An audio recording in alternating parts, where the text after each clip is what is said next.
Good morning students. मैं हूं भूमेश्वर गुराल और आप सबका हार्दिक स्वागत है।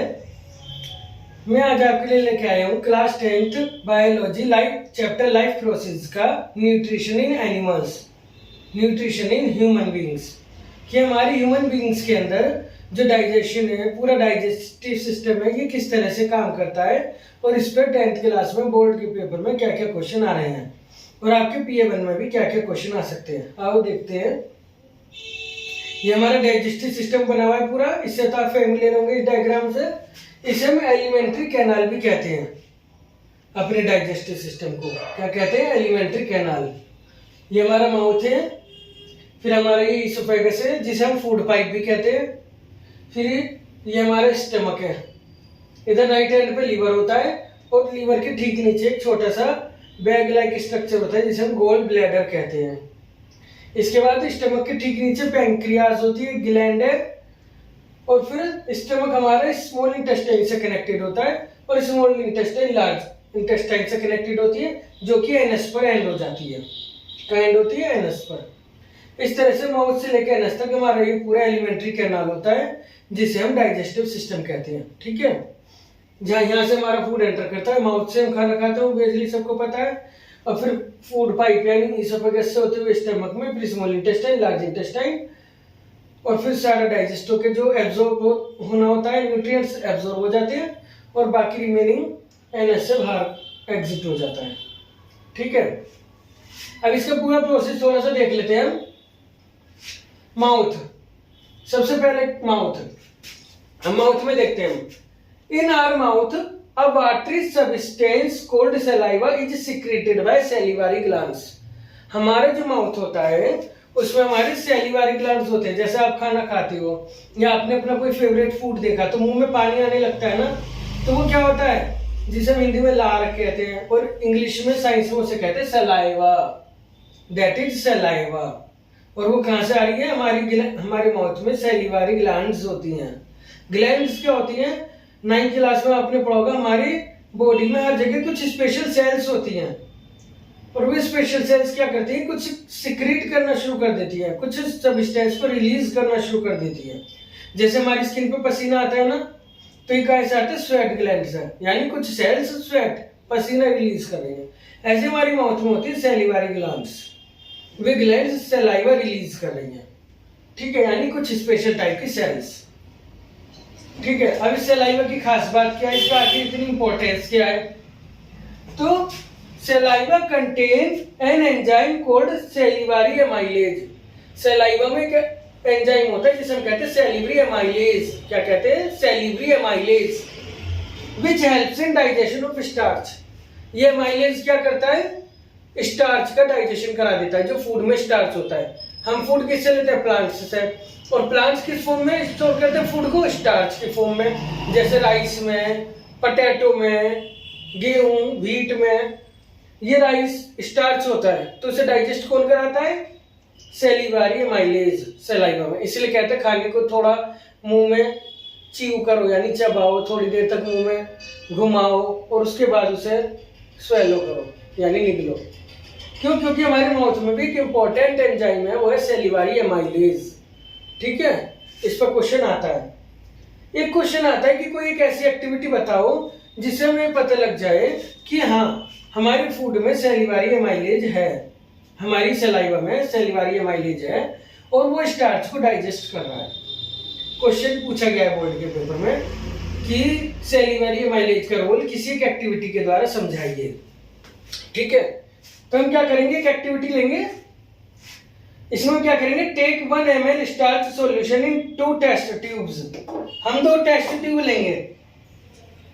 टेस्ट ट्यूब समझते हो ना? इस तरह से जो लैब में रखी होती हैं। 2 टेस्ट ट्यूब लेंगे और इनके नाम रख देंगे कुछ भी, A और B। एक का नाम रख दिया A, एक का नाम रख दिया B। ठीक है, add 1 ml starch solution in 2 test tube. दोनों में स्टार्च का सॉल्यूशन ले लेंगे, स्टार्च भर देंगे, मतलब थोड़ा थोड़ा। स्टार्च सॉल्यूशन क्या होता है? जैसे मक्का लो, यानी मेज, मक्का जिससे हम पॉपकॉर्न बनाते हैं, वो मक्का लो और उसे पीसो तो उसका पाउडर स्टार्च का पाउडर होगा। या फिर आलू ले लो, कुछ भी ले लो। ठीक है, add 1 ml of your saliva in only test tube A, इनमें से किसी भी टेस्ट ट्यूब में, हम टेस्ट ट्यूब ए में अपनी सलाइवा डालेंगे, सलाइवा यानी माउथ से अपनी थोड़ी सी सलाइवा हम इसके अंदर डाल देंगे टेस्ट ट्यूब ए में। After half an hour add iodine solution in both test tube, फिर उसे आधा घंटे के लिए ऐसे छोड़ देंगे और हाफ एन आवर बाद, आधा घंटे बाद दोनों में ही हम क्या करेंगे, आयोडीन सॉल्यूशन डालेंगे। आयोडीन सॉल्यूशन ये हमने पिछली वीडियो में भी देखा था, प्लांट्स के लिए जब पढ़ा था। आयोडीन टेस्ट होता है, starch test, iodine blue black colour होता है, ये बहुत इंपॉर्टेंट है आयोडीन सॉल्यूशन स्टार्च टेस्ट के लिए, प्लांट्स में भी एनिमल्स में भी।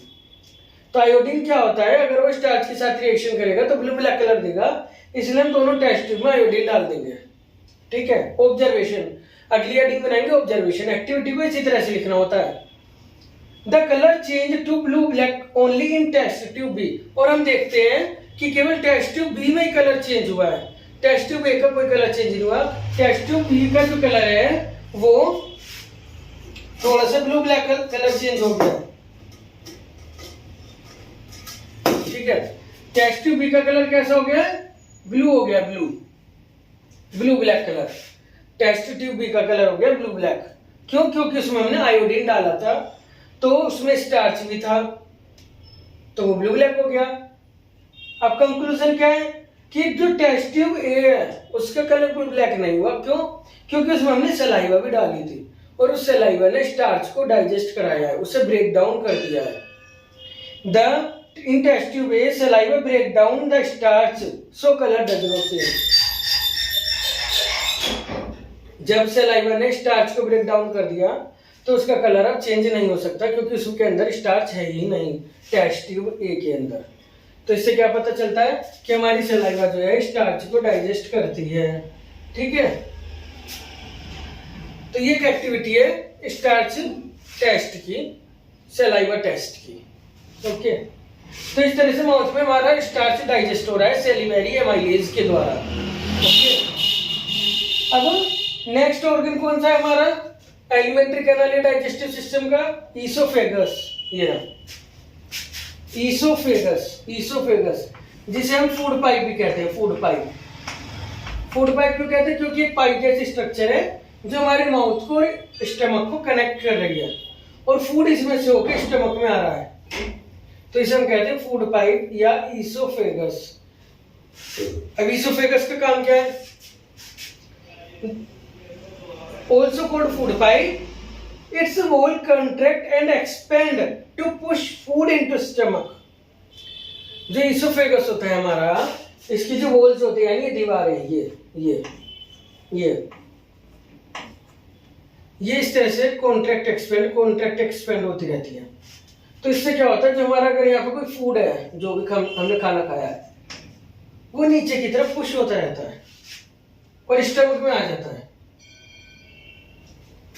पुश होता है नीचे की तरफ, push food into stomach called peristaltic movement. और इस मूवमेंट को क्या कहते हैं, पेरिस्टाल्टिक। ये भी पेपर में पूछा गया, व्हाट इज पेरिस्टाल्टिक मूवमेंट।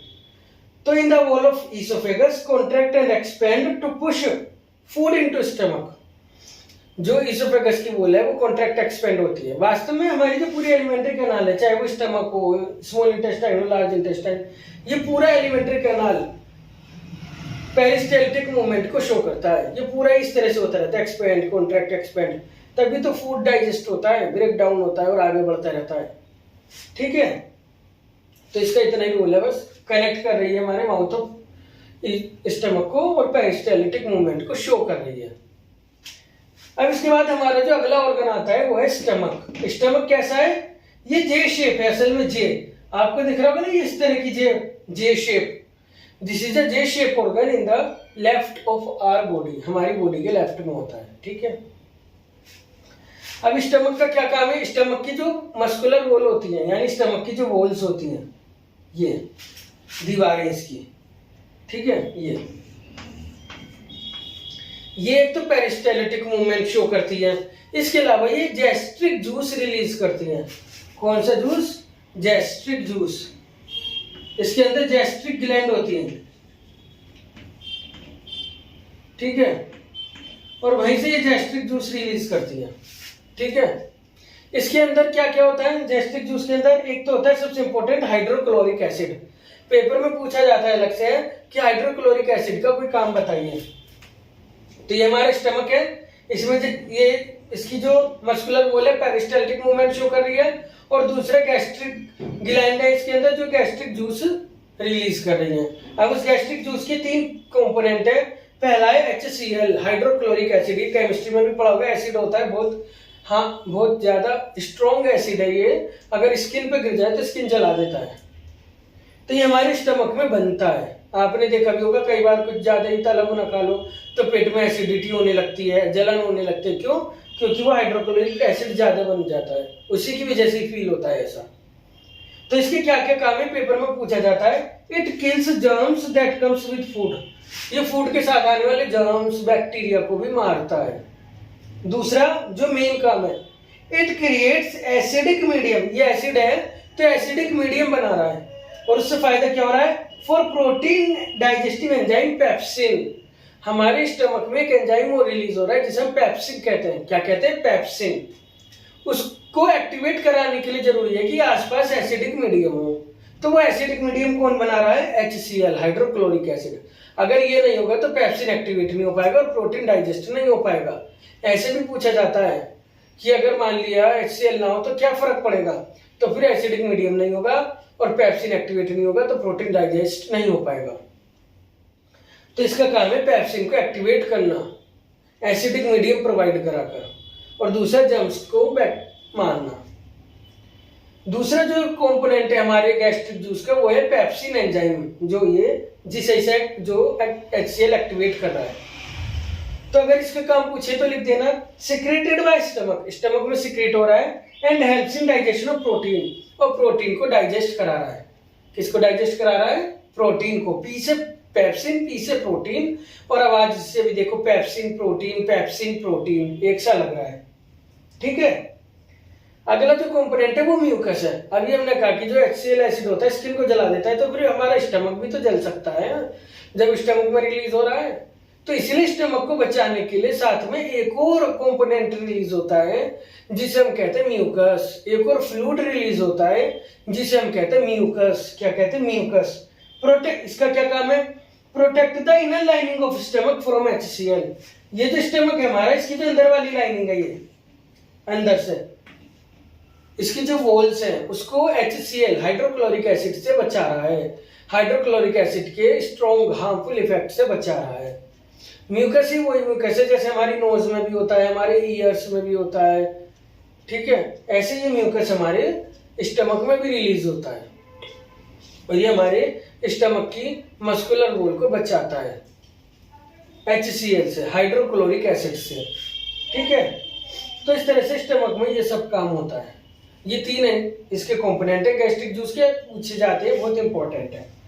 अब हमारा फूड इसके बाद कहा जाता है स्मॉल इंटेस्टाइन में। जब ये स्मॉल इंटेस्टाइन में आता है तो दो ग्लैंड बहुत इंपॉर्टेंट है, एक तो लीवर और एक पैंक्रियाज, इनका रोल होता है। लीवर क्या है आपको पता है, लीवर सबसे इंपॉर्टेंट ऑर्गन है हमारी बॉडी का, सबसे बड़ी ग्लैंड है हमारी बॉडी की लीवर।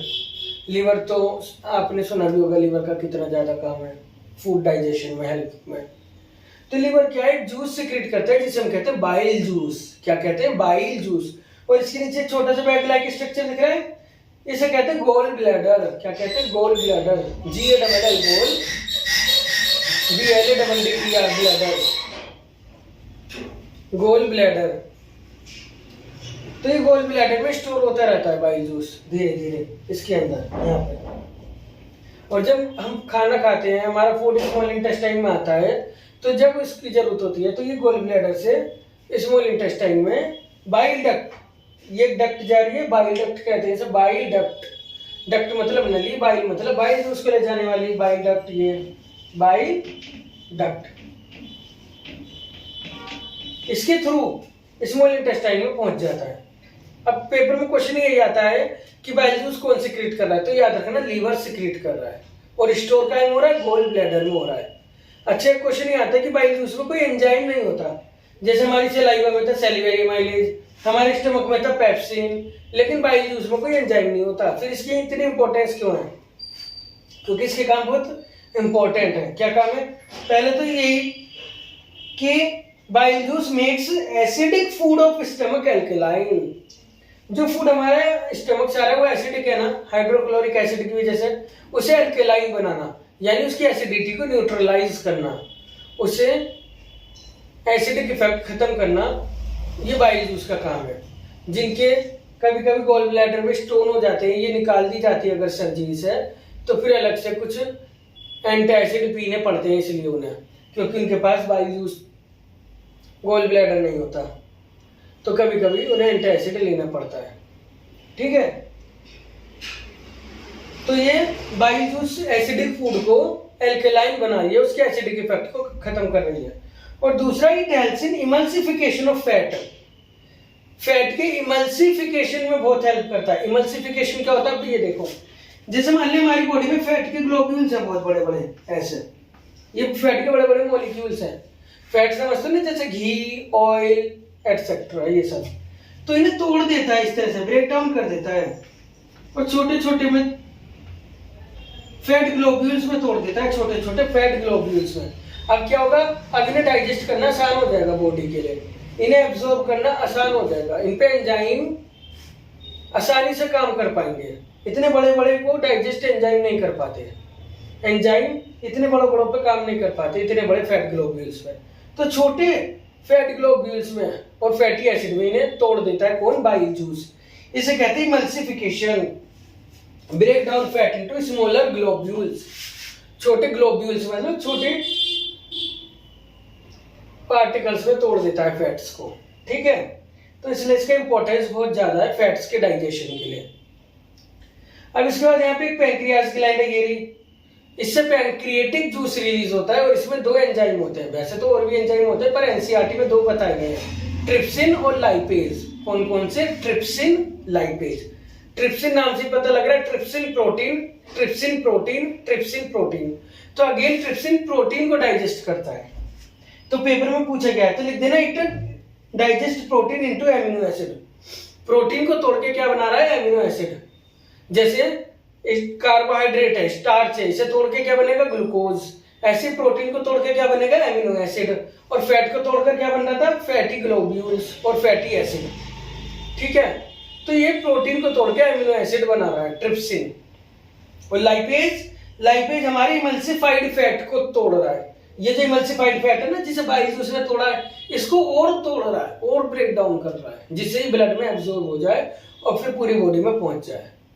काय में तोड़ा है, ग्लिसरॉल में और फैटी एसिड में। कौन तोड़ रहा है, लाइपेज, लाइपेज, LIPASE, लाइपेज। ठीक है, कहां से रिलीज हो रहा है, पैंक्रियाज से। तो ये याद करना पड़ेगा थोड़ा सा हर एक का। अब इसके बाद स्मॉल इंटेस्टाइन में आ गया फूड।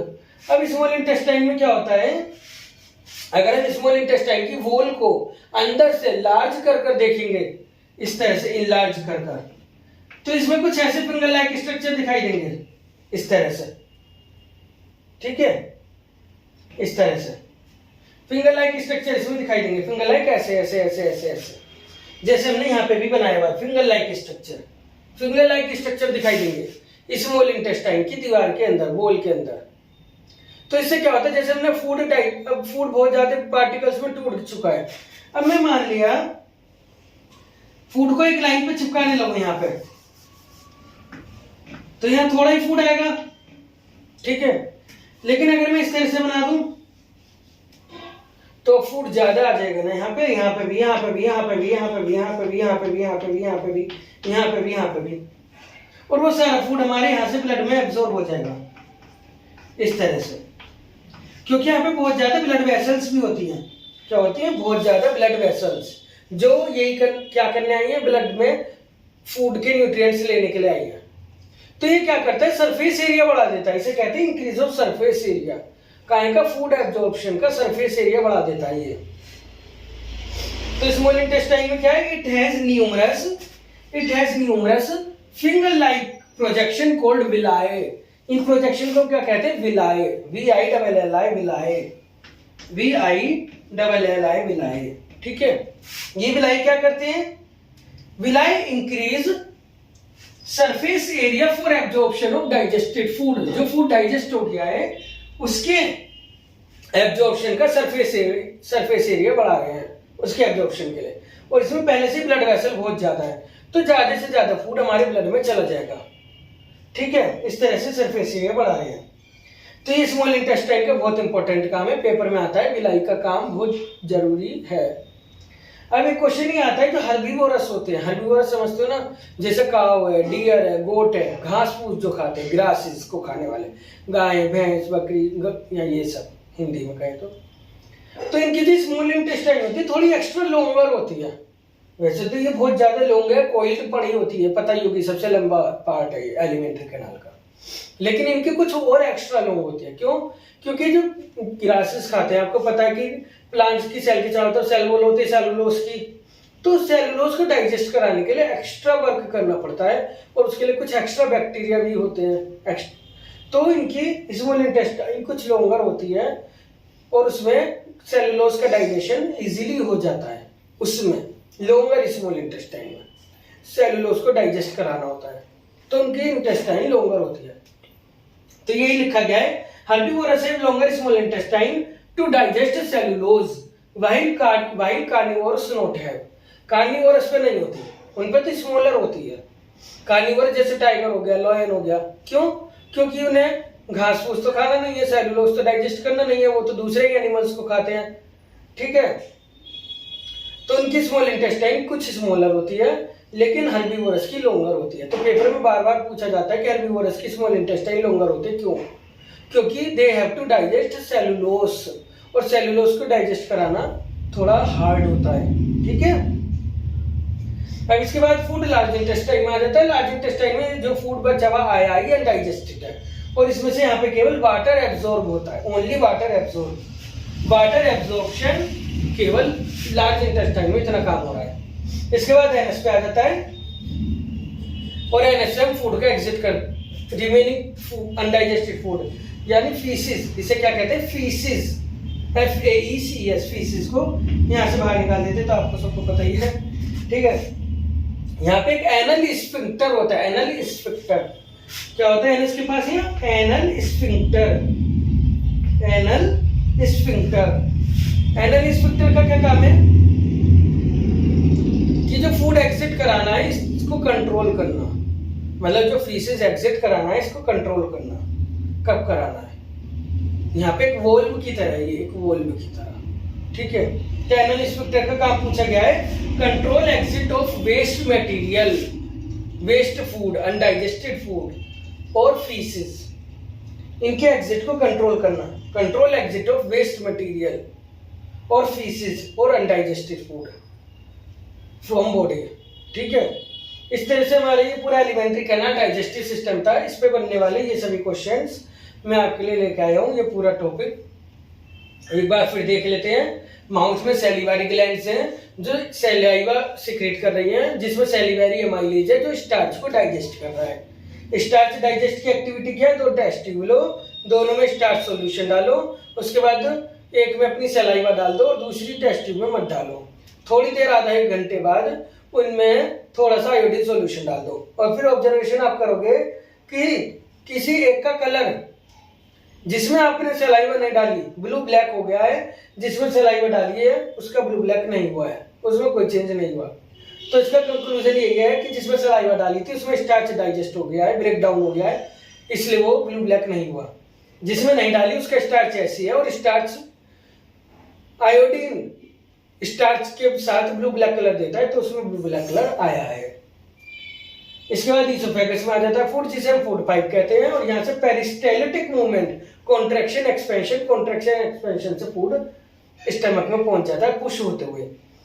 स्टमक एक जे शेप ऑर्गन है जिसकी मस्कुलर वॉल के अंदर गैस्ट्रिक ग्लैंड होती हैं, और इसमें से 3 कंपोनेंट रिलीज होते हैं। हाइड्रोक्लोरिक एसिड जिसे HCl भी कहते हैं, और ये एसिड होता है जो जर्म्स को किल करता है, और इसके अलावा एसिडिक मीडियम बना रहा है पेप्सिन को एक्टिवेट करने के लिए। पेप्सिन क्या है? प्रोटीन को डाइजेस्ट कराने वाला एंजाइम, वो एसिडिक मीडियम में काम करता है, वरना नहीं करेगा। दूसरा कंपोनेंट खुद पेप्सिन हो गया जो प्रोटीन को डाइजेस्ट करा रहा है, और तीसरा कंपोनेंट हो गया म्यूकस, क्योंकि एसिड बहुत हार्मफुल होता है, स्किन जला सकता है, तो म्यूकस रिलीज होता है हमारे स्टमक को एसिड से बचाने के लिए। उसके बाद फूड स्मॉल इंटेस्टाइन में आ जाता है, जहां पे लीवर से बाइल जूस आता है गोल ब्लैडर से होते हुए, जो कि फैट को डाइजेस्ट करा रहा है, इमल्सिफिकेशन कर रहा है। इमल्सिफिकेशन में क्या है, बस फैट को छोटे फैट ग्लोब्यूल्स में तोड़ रहा है। और इसके अलावा स्टमक से जो एसिडिक फूड आया है उसको एसिडिटी को खत्म कर रहा है, उसे अल्कलीन बना रहा है। दूसरा जूस आ रहा है पैंक्रियाज से, जिसमें दो एंजाइम होते हैं, ट्रिप्सिन और लाइपेज। जो ट्रिप्सिन पेप्सिन की तरह ही है, प्रोटीन को डाइजेस्ट कर रहा है, और लाइपेज जो इमल्सिफाइड फैट्स है जिसे बाइल जूस ने तोड़ा था उसको और अधिक तोड़कर डाइजेस्ट करा रहा है। इसके बाद स्मॉल इंटेस्टाइन में फूड एब्जॉर्ब हो जाता है। इसमें फिंगर लाइक स्ट्रक्चर होती है, विलाय कहते हैं, जो सरफेस एरिया बढ़ाती है, और इसमें बहुत ज्यादा ब्लड वेसल्स होती है जिससे फूड एब्जॉर्ब हो जाता है। और फूड का एब्जॉर्प्शन इसलिए जरूरी है, ये भी पूछा गया क्यों जरूरी है, ताकि हमारी पूरी बॉडी को, हर सेल को सफिशिएंट न्यूट्रिएंट मिल जाए, वरना तो सारा फूड लार्ज इंटेस्टाइन से बाहर निकल जाएगा तो फिर फायदा क्या होगा खाना खाने का। इसलिए ये विलाय बहुत इंपॉर्टेंट है। इसके बाद फूड अनडाइजेस्टेड बचा हुआ जो वेस्ट मटेरियल है वो लार्ज इंटेस्टाइन में आता है, यहाँ केवल वाटर एब्जॉर्ब होता है। फिर एनएस में एनल स्फिंक्टर कंट्रोलर होता है, वहां से इसे एग्जिट कर दिया जाता है बॉडी से। Okay, thank you so much.